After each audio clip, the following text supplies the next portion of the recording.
The world is becoming increasingly proficient at telling stories that deny God. As such, we need Thinking Christian to become as natural as breathing. Welcome to the Thinking Christian podcast. I'm Dr. James Spencer. Through calm, thoughtful, theological discussions, Thinking Christian highlights the ways God is working in the world and questions the underlying social, cultural, and political assumptions that hinder Christians from becoming more like Christ. Now, on to today's episode of Thinking Christian. Hey everyone, welcome to this episode of Thinking Christian. I'm joined today by Nate again, and we are going to be talking a little bit about restoring leaders who have fallen in ministry. We're just coming off this interesting story that came out from G3 of Josh Buice and some of the things that he did. We've seen these sort of stories, unfortunately, be unveiled, I suppose we could say, from other church leaders as well, whether they're, financial problems, whether there's an abuse of power of some sort, or whether there is a sexual misconduct. And now we're sort of adding to that in the technological age. So we'll talk a little bit about those aspects and what sort of sins seem to be besetting pastors, at least publicly. And then we'll talk a little bit about choosing elders, how we go about, figuring out who we should be listening to and who should be teaching, how we think about accountability, and then ultimately, how do we think about restoring a leader? What does that restoration process look like?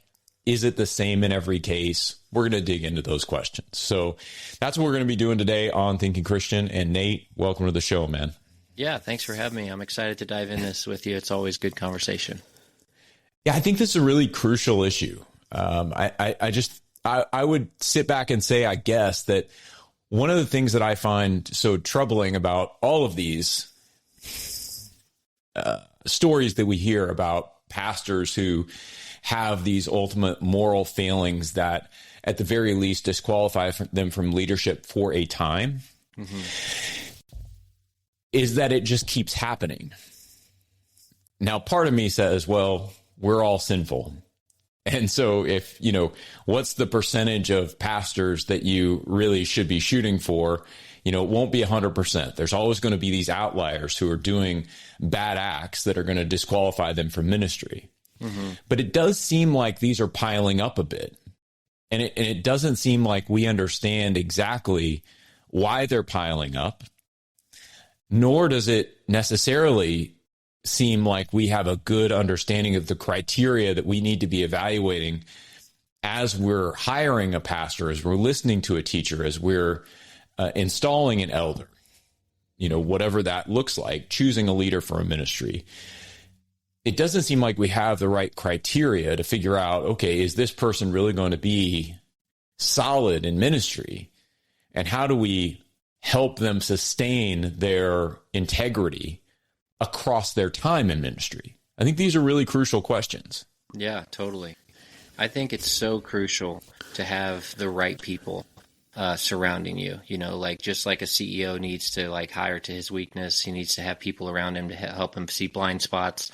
I think if there's no transparency there, that's a dangerous place to be as a leader. If you're not fully showcasing your true self in front of your core people, behind the scenes, and people are able to actually call you out on stuff or to ask you things. If you're surrounded by yes men, I feel like that's a slippery slope that pastors can start feeling like they're untouchable and they can do what they want without repercussions, and they kind of can start, hiding things or not bringing everything to light like they should. Those meetings are important behind the scenes because we're at the end of the day, everyone's human, and it's not one big decision. It's little things over a period of time. And then all of a sudden you're way off center, like we talked about on a couple episodes ago. So I think it's very important to surround yourself with people that are going to help you see your blind spots, see your weaknesses, and stop you before you go down that road. Yeah. And I think it's really a difficult challenge for people in ministry, whether that's pastors or whether that's leaders of, sort of parachurch ministries, to cultivate those sort of relationships, in part because transparency is what is ultimately going to get you in trouble. Right. There are certain things that these leaders are not supposed to be struggling with. Right. I mean, we look at the qualifications of overseers, for instance. right? There are a lot of things in there that you would say, okay, you're supposed to be a one-woman man, right? Is sort of the way the Bible phrases it, right?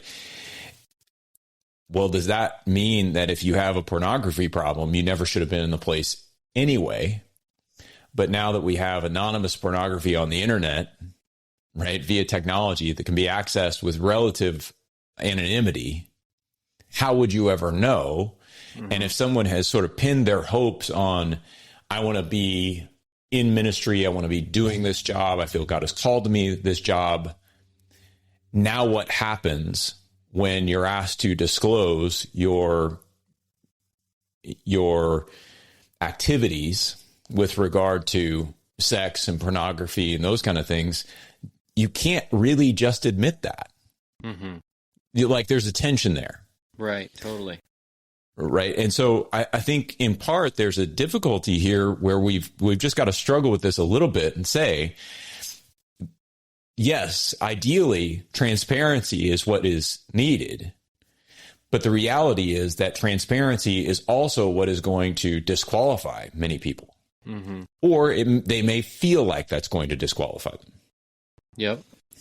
Because we all fall short at some point in our life. I don't care who you are. Everybody, slips or messes up or don't hold the line. That's why it's important to have accountability. That's why, you got to have fellowship with other believers to help build you up and pull you up whenever you struggle. Yeah, and I think it's interesting when we look at, some of these qualifications for overseers, and I'll kind of lump, I know they're not the same. And yes, biblical scholars, I understand they're not the same. I get it. But when we look at the office of the overseer, let's say in 1 Timothy 3, I mean, some of these characteristics, I don't think that what 1 Timothy 3 is calling for is perfection.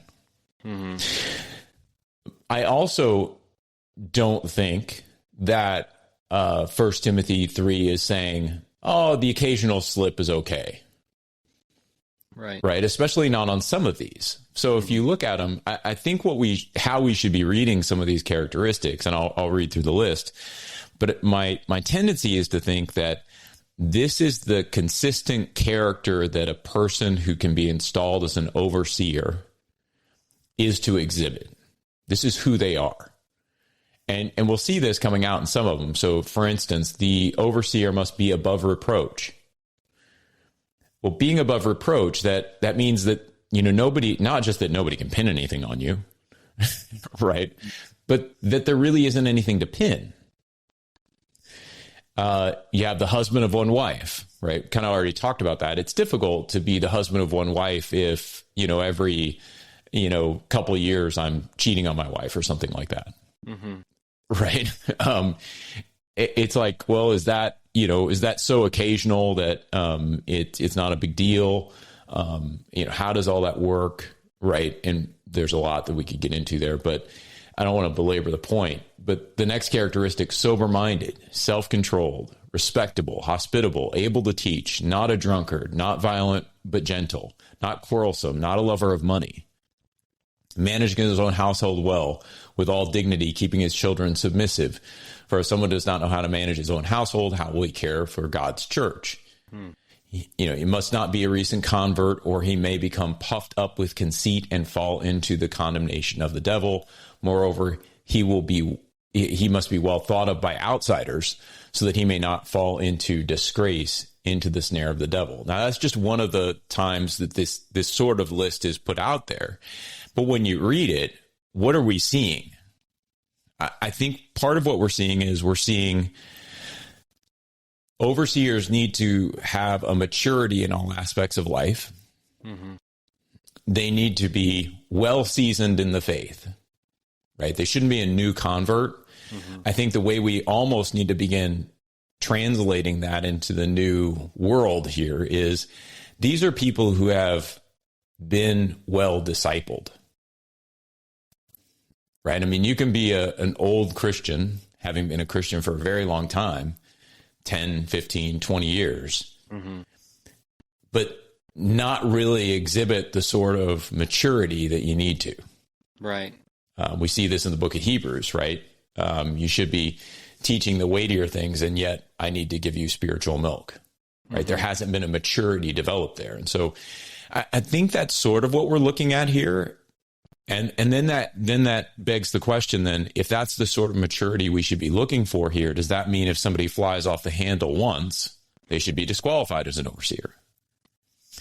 How do these things work? Right.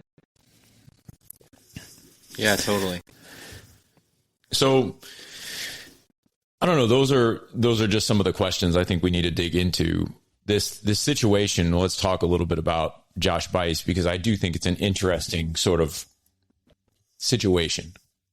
Like I said, we've usually seen people, when they fall for sexual misconduct, or they fall for financial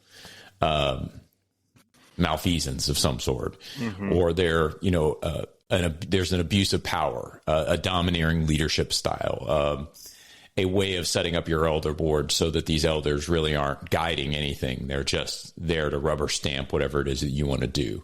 Right. These kind of dynamics have been around for a while, and we've seen them from kind of everybody from, the big ones that I suppose you'd see is like James McDonald, Driscoll, Bill Hybels. We've seen those, and those have been pretty public, and we can understand what's happening there. Even this more recent guy who had an affair with a young girl.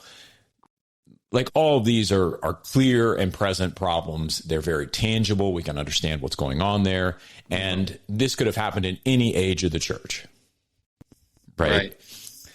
What's interesting about Buice's is that it's very technologically mediated. The statement that was put out is that he had multiple anonymous accounts that were not associated with him, and that he was slandering people through these accounts. Other Christian leaders, yeah. Other Christian leaders through these accounts, some of whom evidently appeared at his G3 conference, or the G3 conference. It wasn't his, but at the G3 conference. And so what we have now is this extra layer of anonymity that can be created. And now the leaders have the opportunity to sort of do more than just critically interact with someone else's perspective, which I think is really important. In scholarship, you always want to critically interact with somebody's thought process. But now what you have the opportunity to do is to, for lack of a better term, muster a troll army against someone else. Right? You can use that sort of weird social media machine, which I would admit that I don't fully understand, right? To get people to jump on a bandwagon against someone else. And maybe that against someone else allows your status to elevate in some way. But you can see how it's different than anything else we've ever really faced. Right. And I think what it points to is the technological age isn't just reinforcing or allowing us to increase or participate in the old sins in a new way. It's also sort of creating new dynamics that we need to be aware of. Right. And start sort of thinking through, not how do we eliminate them, because I don't think that's possible, but how do we think about these things? Yeah. There's got to be a root somewhere of why he would choose to do that. Maybe it's to make himself feel better or to justify some of the things he's doing. But the verse you last referenced in 2 Timothy talks about the snare, to avoid that snare of the enemy. I think it's so important, especially in ministry, like we've seen the last several months, like as hard as God is working to make his message known and his love known across the earth and using people, the enemy is working just as hard, if not harder sometimes, to try to ensnare and trip people up. And if you step in a snare sometimes, but you're so convinced of what you're doing is okay and justifying what you're doing is okay, you might not even realize how you're being used by the enemy. That's how he works. He's so deceptive and so cunning. Everything we see in Scripture that talks about the enemy, it's not like he's coming at you, just half speed or whatever. He has power and dominion still here on the earth. for a time, and he can be used just as much as God is doing things. He's always in the background doing things too. And so I think it's important to have those safeguards and have the right people, like you talked about, the qualifications of these elders, to kind of see your blind spots and help you. But you have to have full transparency to do that. And somewhere he got off track where he felt like he needed to put others down to maybe justify what he was doing, that, or to make him feel better about it. But that is crazy, to like slander the people that are sharing the stage with you. Like, that's a whole nother level of, being divisive and being deceptive and being used by the enemy. So. Yeah. And I think, so here's something I thought about as I've kind of tried to think through the commonality across all of these things. Mm-hmm. I've read a number of times, pastors often feel lonely, and I don't want to put this just on pastors, because I think it's ministry leaders in general, people mm-hmm. in leadership. Leadership can be a very lonely position. Oftentimes you are having to hold back information from those you're leading, because you're trying not to create chaos within an organization. You're trying not to share information before it's really time to share that information. Mm-hmm. Maybe because things are just still forming up. And so proactive communication at that point is just premature, and it would get people worried, and they don't maybe understand the scope and complexity of an issue the way that you do, because you've been privy to different data points, you've been privy to different conversations. And so there is an aspect of leadership where you're holding an awful lot to yourself, and that can be a very lonely situation. Mm-hmm. I think also there's a sense in which leaders aren't supposed to be friends. There should be a healthy distance between, or at least this is the theory, that leaders and leaders shouldn't be as intimately involved with their employees, because they're trying to keep some sort of a professional distance between that. And so, the leader needs to run the business, and the employees need to do their job, and these social relationships can potentially get in the way of that. Mm-hmm. And that, I think, is the going sort of rate. And I think there's some wisdom to that. I don't want to discount it completely, but then, you do start looking at the way Jesus trained his disciples.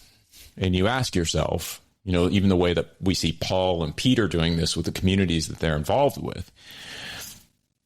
I mean, it's hard for me to read Philippians and not think that Paul had a deep personal relationship with that church. Mm-hmm. It's something that went well beyond, hey, I'm the apostle who's in charge of you. You guys aren't doing it right, so let me command and control this thing back into alignment. Like, there's a depth there when he talks about it. These are his coworkers. These are his fellow workers. These are people who have suffered along with him. These are people who have ministered to him as much as he's ministered to them. There's a reciprocity. Mm-hmm. And so I think, in part, what I guess I'm saying when I'm looking at our models of leadership within ministry is, number one, I think we're ignoring some of the unhelpful dynamics of leadership that we may have picked up from more secular concepts of leadership. Gotcha. Yeah, that's good. I mean, it's interesting. It's a lot to think about, and I think each case is different. Like you said, there's so many complexities to them. Yeah. I think we often talk about accountability, and it's appropriate that we do. Mm-hmm. But I would also say, as we look at accountability, we often just think of accountability as stopping a wrong thing. And so it's been interesting to watch. My wife works in healthcare. I ran an aviation school when I was at MBI. I oversaw the aviation program. And in both of those scenarios, there's all this talk about high reliability organizations. And high reliability organizations, part of what they do is, yes, they keep you from doing wrong things. Right, that's part of what they need to do. You can think of flight, right? There's standards and checklists and harder regulations. Hey, I don't want my airline pilot just to have a little nip before he gets on to fly, mm-hmm. right? He might not be technically drunk, but why don't we just not take that risk, right? Why don't we just not trust him to discern, right, that he's good. He can fly this plane, right? Mm-hmm. Like, let's just say, no, there's none of that. and let's put that wall up. But then they also try to make it easy for people to make the right decisions. And so I think what we've done in the church, when we should be thinking in terms of a high reliability organization, that makes it easy to make the right decision, as well as trying to hold back bad decisions. I think we focused on the latter and not done the former particularly well. For some of us, personal finances aren't just personal. They include loved ones, neighbors, the communities we call home, and the causes we hold in our hearts. At Thrivent, planning your finances is bigger than just money. We help you put your plans into motion and faith into action so you can do more for the ones in your heart. Because sometimes all you need to make a difference is someone to help you make it happen. Thrivent, where money means more. Connect with us at thrivent.com. Right. No, and so when I think again about leadership, part of what we need to be thinking about is just leadership capacity. Right. I mean, I've been dealing with plumbing problems for the last month, if not more. Yeah. I'm on a first name basis with my plumber. He's a great guy. If I were getting married, he'd be my best man. But the reality is that sucks capacity away from everything else I'm doing. I have to manage the appointments. I have to be here when he's here.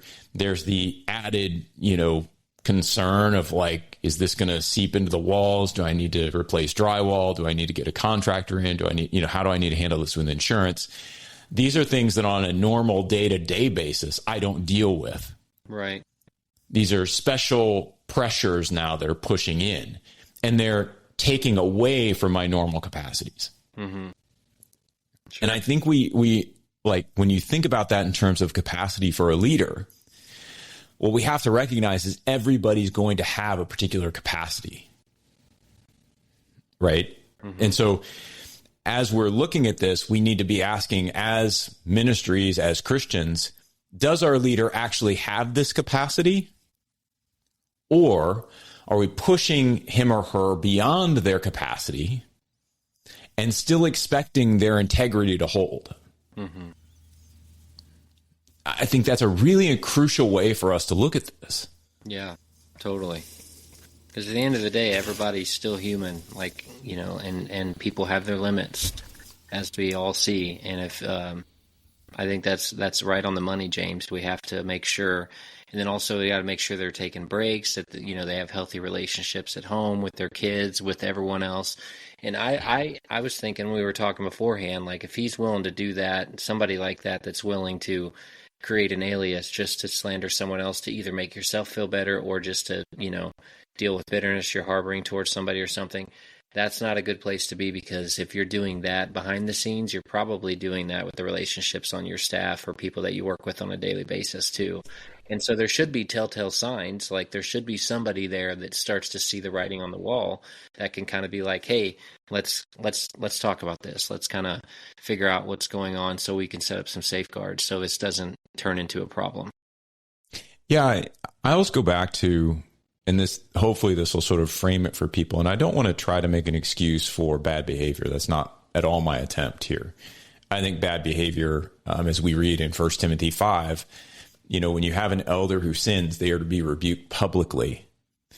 And that public rebuke, this is 1 Timothy 5:20 and 21. It says, as for those who persist, or as elders, as for elders who persist in sin, rebuke them in the presence of all. Why? So that the rest may stand in fear. And so there is supposed to be a dynamic where this passage, where when they're persisting in sin, they're to be rebuked. There's a sense in which the elders' accountability has to be more public. That these can't continue to remain behind closed doors.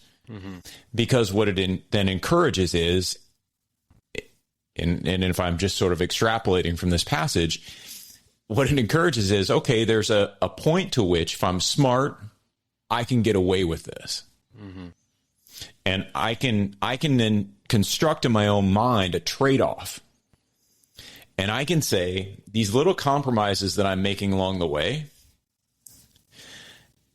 they pale in comparison to the height of ministry that we can do. Right? Mm-hmm. And so because we're not concerned first with our integrity is our ministry. Without integrity, the ministry just simply isn't really what we think it is. It's a facade. And so I need to be laser focused on doing things with integrity and allowing God to use that in whatever way he wants to use it. I think often what we do is we switch to the other side and we say, our integrity can be relatively flexible so long as the ministry is growing and God is blessing it. Yep. That is a subtle shift, but it's really important. And I think what 1 Timothy 5 is trying to do is say, look,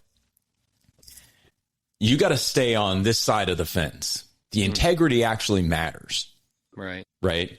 You're not building this. God is building it through you. And so we need to stay in the pocket on the underlying dynamics of reality, which is you obey, God works through. Mm-hmm. Not you get really, really smart. You kind of ignore ethics and integrity occasionally, and you're able to grow this ministry to where you think it should be or where you want it to be.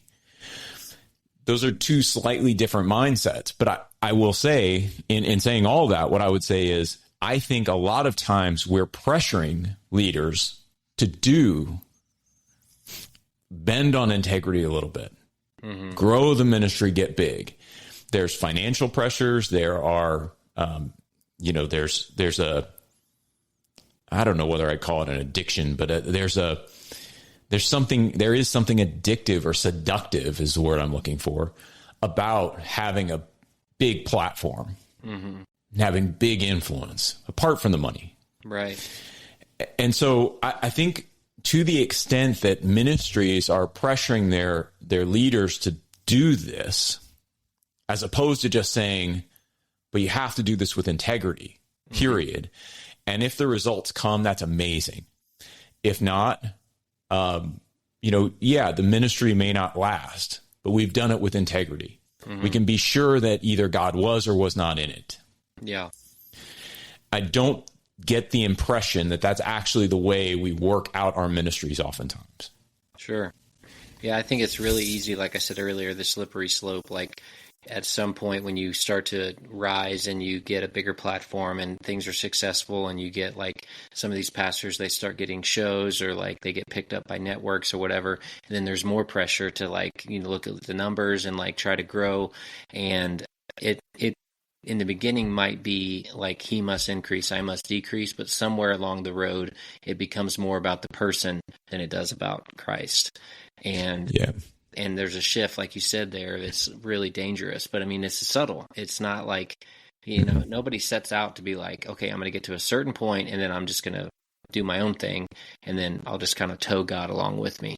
It's absolutely backwards from what the scripture says. He must increase, which means it should be more about him than one person or one leader or one group of leaders, the board, anything. Like at the end of the day, Christ should be the central focus. And I think when that gets off even slightly, just like a ship, if you set your navigation, if you're off slightly, it doesn't seem like you're off course much, but like in 12 hours, you're way off course.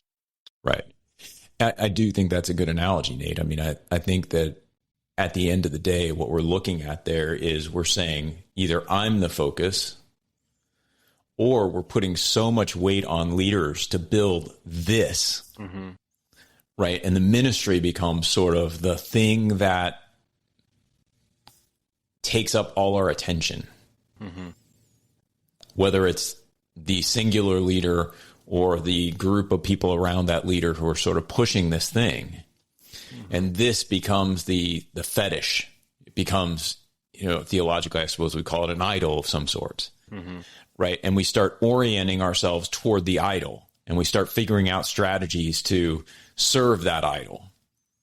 When really what we ought to be doing is when people are sort of saying, hey, why isn't your viewership up? Hey, why aren't you bringing in more donations? Hey, why aren't you? It's like, well, I'm working with integrity. So if there are some tactics that we can employ that we're not employing now, but we still have to have integrity, and that can't be compromised. It has to be there. This has to be the sine qua non. And if the ministry doesn't last, the ministry doesn't last. Right. I don't think we're very comfortable saying that most of the time, but as we think about it, so again, it's not about absolving people of personal responsibility. I think what like Josh Buice and some of these other guys, all of us, we make bad choices. Sure. And we're responsible for the bad choices we make. That's all there is to it. And just he like could have made, he could have made many other different choices. He could have not done what he did, and maybe the ministry wouldn't be thriving the way it is, but maybe it would be even bigger. And I think that's the challenge that we have here, is that when we're picking our strategy, if we aren't saying obedience is always the best strategy, we're ultimately going to end up with a subpar strategy. Totally. Yeah. And I think that's why so many churches have, it comes out, and then you find out that the churches knew about it, that leadership knew about it, the board knew about it, and they were covering it up or trying to sweep it under the rug or hide it. How many times have we seen that in the last several years of these kind of things when they break? It's at the end of the day, let's just do damage control and try to salvage this, where, it's better, like the scripture says, just to openly rebuke and then deal with it. I think there is a process, like you said at the beginning of this. There is restoration that we can get to. You just have to go through those steps, because I'm sure when he's talking about that in 2 Timothy, it's rebuke that public elder so that it puts fear in the hearts of everyone else. But it doesn't go on to say that, like, that's it, they're done, their ticket's punched, they're never going to be able to come back. There is restoration, but you have to go through those steps. And, most importantly, you have to realign your focus and make sure that it's under the obedience of Christ, like you were just talking about. Well, and let's pivot to that, because I think it's important I personally think it's important to make a distinction between being restored as a believer. So being restored to fellowship with the community of faith, with Christ, with, a given church or ministry, that sort of reconciliation. I think all of that needs to take place regardless of whether someone is deemed qualified for a leadership position later. We should not be demonizing these leaders to the extent that we throw them out of Christian community forever and ever. Right. I think when there's genuine repentance, reconciliation needs to happen within the community of faith, and these people need to be restored to fellowship with the church. Yep. And so that's an aside, right? We see that over and over and over again, and I don't think that there's a different process on that for leaders, right? Leaders can sin, leaders do sin, but that does not mean that they're no longer Christian, right? It may very well mean that they have damaged people such that they need to go back and do a deeper sort of repentance. I think there's some validity to that, right? Forgetting to, buy something at the grocery store, me having to go to my wife and apologize to her, is a far different scenario than me embezzling money from a company that I'm running and then having to go back and figure out, how do I make this right? Those are two very different sorts of problems. Right. And so the scale and scope of the damage that a leader can do is larger. And I think that's why the Bible cautions us on choosing leaders wisely. On the flip side of that, we have to ask ourselves, can folks be restored to the ministry they previously held? In other words, if we have an elder in the church, and I think we need to think deeply, we won't do it on this episode probably, but we need to think about, who are we really talking about there? Right? I mean, I teach publicly. I don't have anywhere as big a platform as some people. But at the end of the day, if I have some sort of moral failing, should I be able to start another podcast? There's part of me that just really feels like, no, I shouldn't. At least not for a reason. Yeah. Yeah. But I don't know that I want to set a hard and fast rule on this. I just don't know that that's the appropriate way to go. And again, I think it has to be up to, I think there has to be some really deep discernment on this, because I don't see it as a black and white issue. I think that, for one, we have to ask ourselves, when we've put someone in a position that they weren't ready to be put in the first place, if we were given these people time to mature after an initial fall, is it inappropriate to put them back into that space again? My concern with some of these guys, and we've seen different instances of this. I don't remember the guy's name, but he often wrote about purity culture, and then he and his wife got divorced later. Anyway, he was writing and being very influential as an extremely young person. Mm-hmm. And so he may have been a Christian his whole life. But as my old seminary professor told me, he's like, you won't be respected until you start losing your hair and getting a beard, getting a gut, right? Mm-hmm. Gray hair and a gut is how you get respected in the Christian community, right? Not a beer gut, but just a gut, right? You have to get old and fat. And these are signs of wisdom in the Christian community. Right. And I remember him telling me that when I was like 21 years old, right? I'm a personal trainer at the time. I'm pretty trim. I'm trying to get 6-pack abs and, big shoulders, big chests, right? And be really good at the Bible. And I didn't hear it at the time, right? I wanted that respect immediately. I wanted it to be acknowledged that I was good at this, that I was smart, that I knew what I was talking about with the Bible. Mm-hmm. But I will say, 47-year-old James compared to 21-year-old James, I get it now. Right. I get it. I totally get it. I mean, 20 some years of marriage, 4 kids now later, right? An adoption process, like difficult times in marriage and life with economics, living through and having responsibility over multiple years, decades. I totally get why he said it. And I actually believe it's true. And so are we putting people in positions of ministry that haven't gone through that maturation process? And if and when we do, should they be treated slightly differently than like somebody like me who's been around now for a long time? If I fall morally, like I've just been faking maturity. I haven't really been developing maturity. Right. I think there are factors there. I guess my point is this, not to like set a number on it, but I do think there are factors there that we have to take into account when we're looking at moral failure.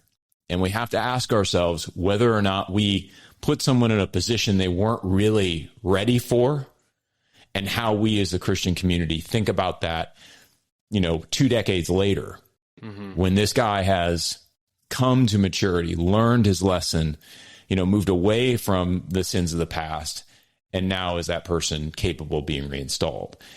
I don't have a hard and fast rule for that, but I do think it's something we need to be considering. Yeah, totally.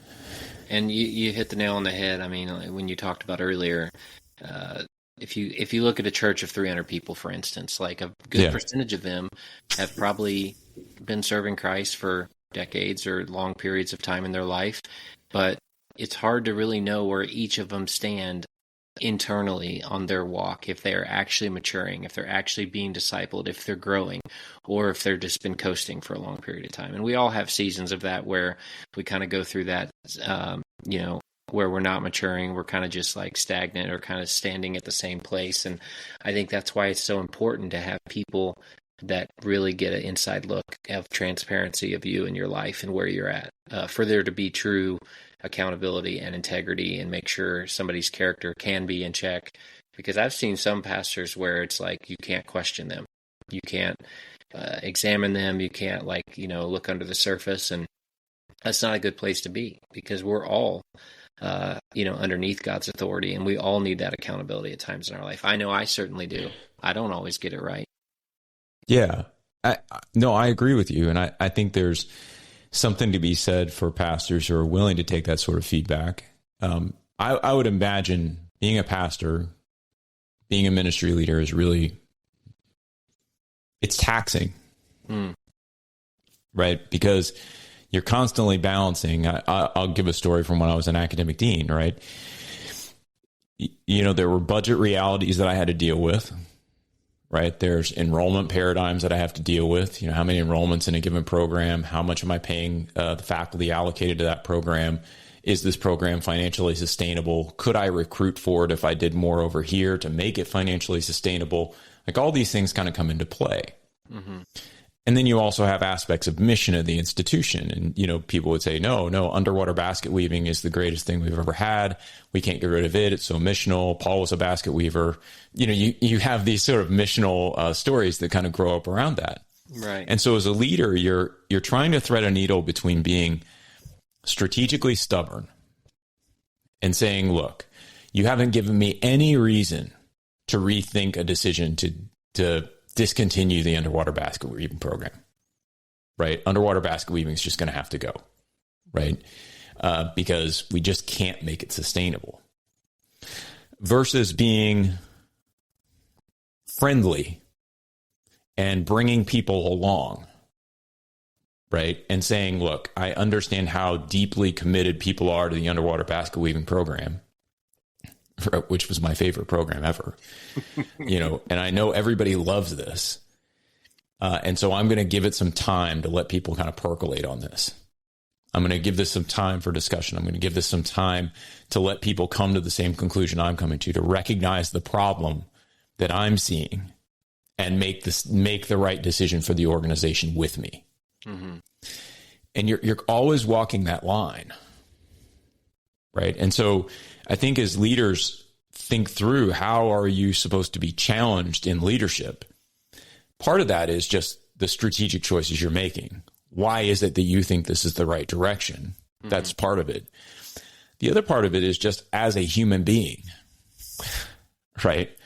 Are you approaching things with a posture that is going to help those under your charge grow toward Christ? And if you're not doing that proactively, somebody should call you on it. Mm-hmm.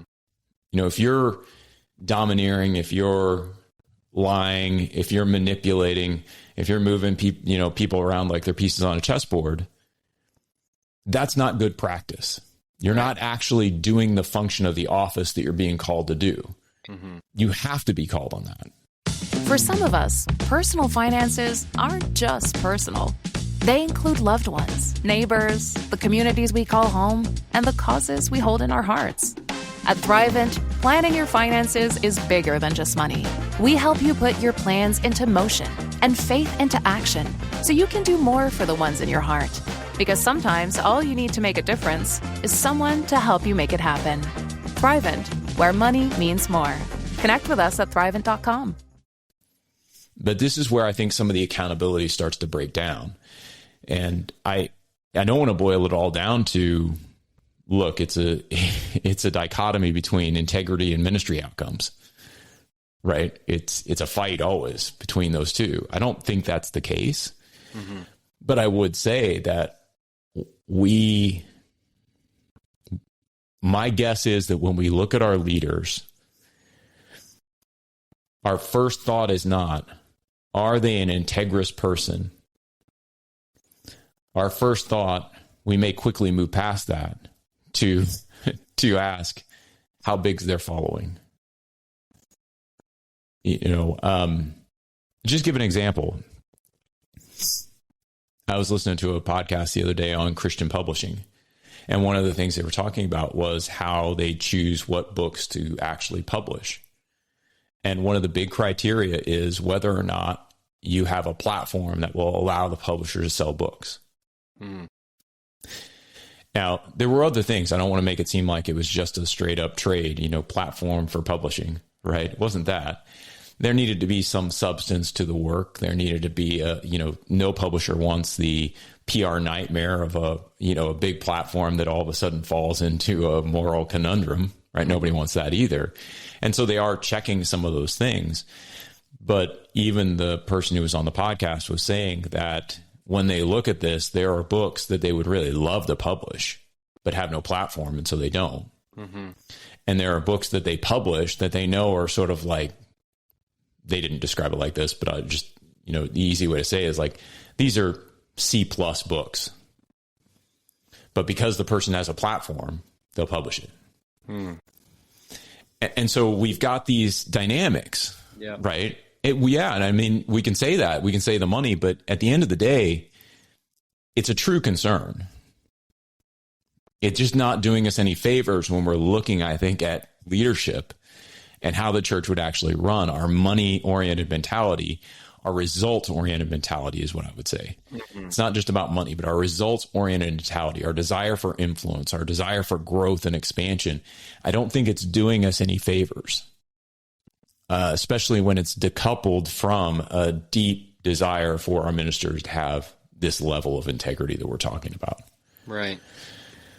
It takes away from the things that should be the most critical, like character, integrity, and those things, and then it just pushes those to the side. And they're like, "Oh, but we could push this out to 10,000 people each day or each week or whatever."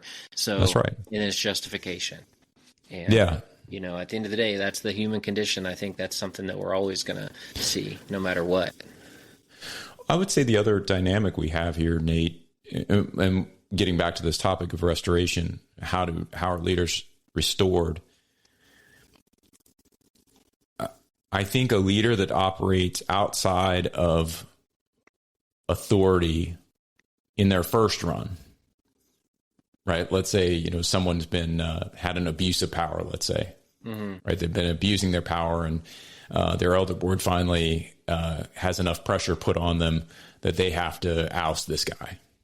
Right. And I say guy because it's usually the men who are abusing the power. But right. Let's say, let's just say that. In today's age, it's still possible for someone like this to then just go out and start their own YouTube channel. Mm-hmm. And for the people that they haven't harmed, who still value their teaching and find them to have wisdom to share, to rally around them so that this person can have a new platform that's even more decoupled from accountability than they had when they were within an organization. Mm-hmm. And I find this dynamic really problematic, because what we're functionally doing is we're allowing people to restore themselves when they feel they're ready. Right? I mean, That's essentially what it is. I'm ready to start teaching it, and I'll start a YouTube channel, I'll start a podcast, I'll hire a marketing company, I'll do whatever, and I'll put myself out there. Mm-hmm. As we've decoupled some of these things from a local community of faith, we are losing the ability to have the sort of accountability over people, over leaders, choice of leaders that I think the Bible really counsels us to have. I mean, these words that Paul writes to Timothy in 1 Timothy 5 are actually really sobering.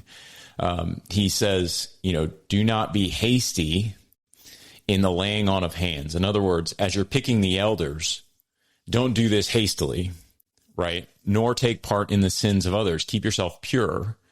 And then he goes on, there's a little sort of interlude in 23 and then verse 24. The sins of some people are conspicuous, going before them to judgment, but the sins of others appear later.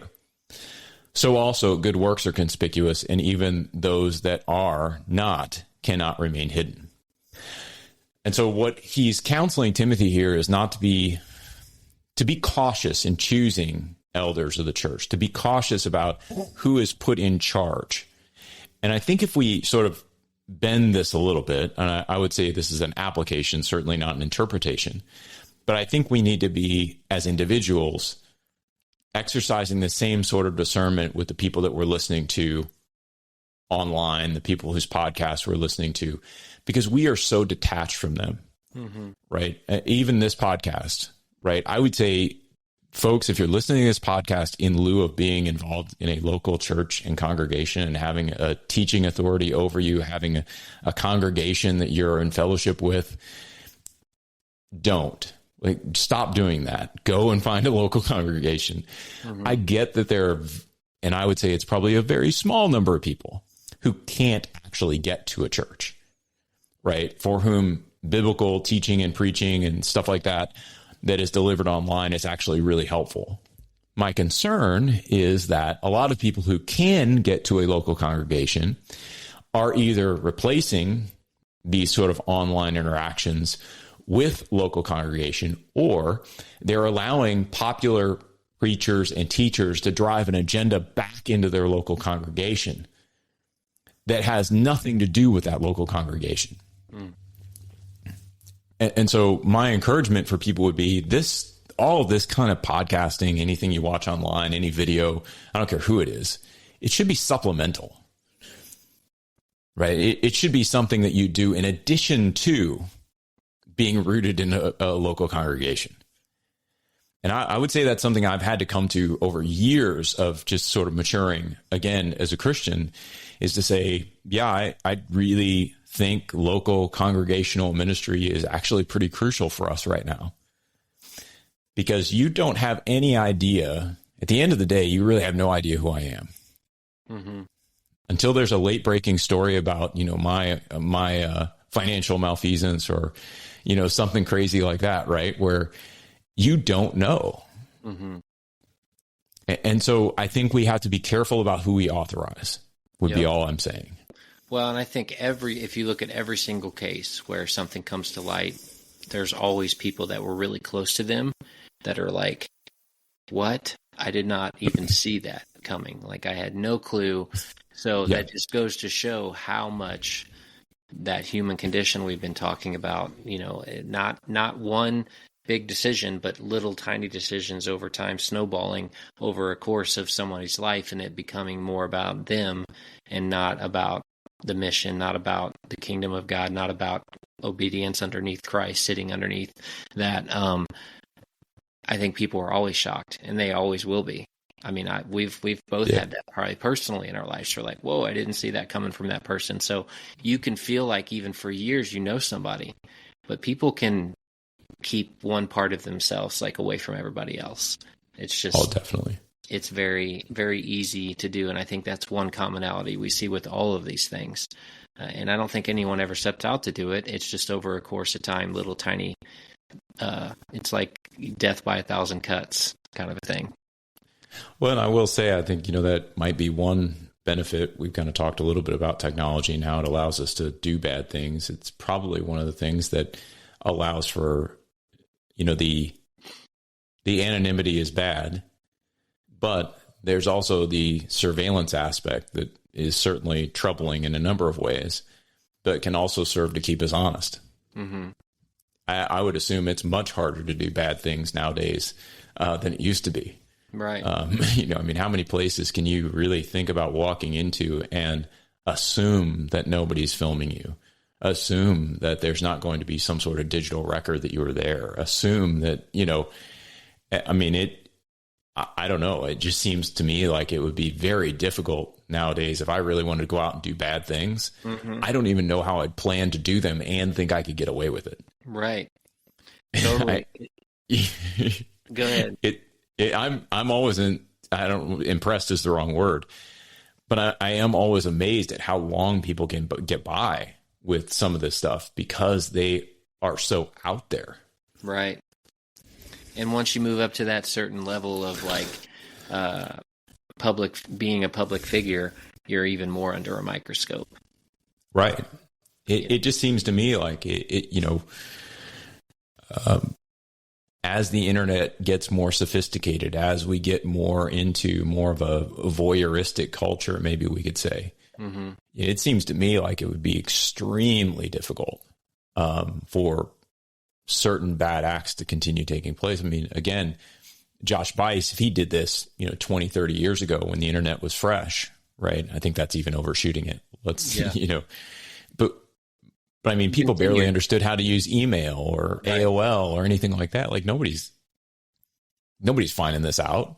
Now people figured it out. I don't know how, mm-hmm. but people figured it out. And so you're sitting there and you're going, if you have an anonymous email address, if you have an anonymous Substack, you got to be sitting at home right now. If you're reading that story going, wait, people can figure that out.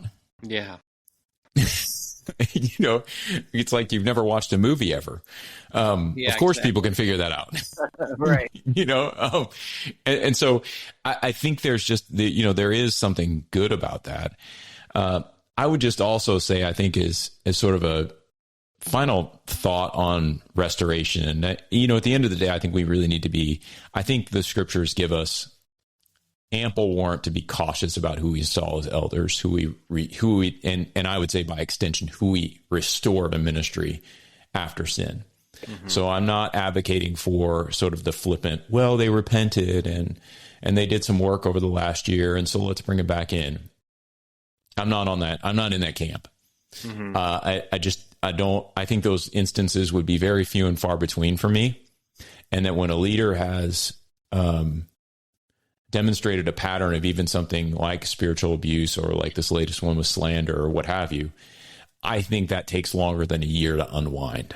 And so the last thing I would just say is, I think that dynamic that we see occasionally, oh, let's put this person back in leadership, even though they've had these sort of falls, or they've demonstrated a real hole in their leadership, or they're not quite as mature as they could be. I think that is how would I put it? A dismissal of the necessity of that person's soul and the integrity they need to be exercising. I think when we continually push people back into these leadership settings, knowing that they broke before, and not giving sufficient time and attention, effort to that restoration process, and just assuming that, well, they went to some counseling, they did some coaching, they did this, they did that all of it's okay now. I think it's really a slight on the people that we're putting back into leadership. I think we are setting them up to fail again. And I think we're doing that in large part just so we can kind of reap the benefits of having them back in leadership. I don't love that process. Right. And so I think no matter how we think about whether we want to, some people may want to come to a hard and fast rule, and you just say, nope, never. If you are disqualified now, you're disqualified forever. Or if you want to take more of the gray approach that I'm advocating for, I think the gray approach requires us to have a deep, long, cautious, effortful process that we're looking at this and genuinely deciding that this person can be restored to this type of ministry and that they can handle it. And I think one of the questions that doesn't often get, one of the topics that doesn't often get talked about as we look at this in Christian ministry is that, are we really setting people up for failure? Are we putting them in positions that they can't handle? Are we putting too much on them so that they're going to break? I think ministries have to ask those questions. Again, kind of going back to that high reliability concept. If I just let a pilot do whatever it is that they want, that's an awful lot of responsibility for an individual to handle. Right. Whereas if I say, no, organizationally, I'm going to arrange this so that it's easy for you to make the right decision, I've actually helped them. And I think churches need to adopt a mentality similar to that, whether we're talking about current leaders who haven't fallen, or whether we're talking about leaders who are seeking to be restored to leadership. Yep. And I think that's why some churches encourage pastors to take sabbaticals. I think it's very important to make sure and check in with anyone in leadership to make sure that they're not at the verge of burnout, make sure their heart's not in the wrong place, because like we talked about earlier, even just slight off course in one area of somebody's personal life, their personal relationship with Christ, their walk, their family life, all these things should be considered, and it's important to have people around you that are going to make those tough calls, say those hard things, because if you're surrounded by people that are just going to go with whatever you say, then you're driving the ship, and what's the point of having people to kind of help you and guide you anyway? If I had people surrounding me, I want to make sure that they're going to challenge me. I would pick someone purposely that's going to hold me accountable even when it's uncomfortable. And I might be irritated at times, just like anybody would be. But at the end of the day, that they have, number one, Christ's best interest in mind, but also your mission and what you're called to do, that making sure no matter what, that is what their focus is, not personal relationship, not friendship, not going against the grain with, how they're feeling. And I think that's the slippery slope in my own life when I've seen pastors that kind of get off kilt. It's because it becomes more about them, and they don't really have anyone that can speak into their lives and counter and kind of, hold them to a line. Yeah. That's a good place to end it, man. I think that's right. And this is a complex topic. I don't even think we really scratched the surface on everything we could have talked about. Yeah, but I think it's I think we all have a responsibility. And that is when I go back to 1 Timothy 5, that's what I see Paul saying here. I see Paul saying that it's not just up to the person. Yes, they have responsibility for their actions, but Timothy, as the person who is choosing the elder, as the person who's laying on hands, as the person who's endorsing this person, you also have a responsibility here. Exercise that responsibility with caution. Absolutely. You don't want to share in the sins of this person because you've been so hasty and you've wanted to rush in and you say, well, I've got an open elder decision. I got to fill it. I got to fill it in the next 5 days. This is the wrong attitude to take. And I think that hastiness is something that we often allow to drive our decision making, to drive our lives. We've got to be very careful not to rush into things, but to be patient, to take our time, and to remember that it isn't about getting the position filled. It's about installing an elder with integrity who is going to allow us to move in step with the God of the universe that we serve. So, yeah, a lot of difficult conversations, I'm sure, around this. And, I would say my prayers go out to G3, to those who are dealing with the Josh Buice situation, and to other churches who may be dealing with similar things. These are hard times. These are challenges that ministries sometimes go through. And I don't think it should be a comment necessarily on the ministry itself. But I do think that there are certainly things that every ministry could look at and say, what are we really encouraging at this moment? Yeah. So, and what can we do to make sure we have safeguards so this doesn't happen? That's right. Yep. That's right. It's good, man. Appreciate your perspective. Great conversation. Yeah, agreed. All right, everybody. Well, thanks for sticking with us. We will catch you on the next episode of Thinking Christian. Have a good one. Take care. Just want to take a second to thank the team at Life Audio for their partnership with us on the Thinking Christian podcast. If you go to lifeaudio.com, you'll find dozens of other faith-centered podcasts in their network. They've got shows about prayer, Bible study, parenting, and more. Hello, hello. Quinice Petway here, co-host of the Your Daily Bible Verse podcast. Are you someone who loves to take a deep dive into God's Word, one verse at a time, to explore His will for your life and desire to draw closer to Him? If that sounds like you, I'd love to invite you to head over to lifeaudio.com and search Your Daily Bible Verse to tune in and subscribe for daily inspiration, life application, and spiritual transformation through the in-depth exploration of God's Word.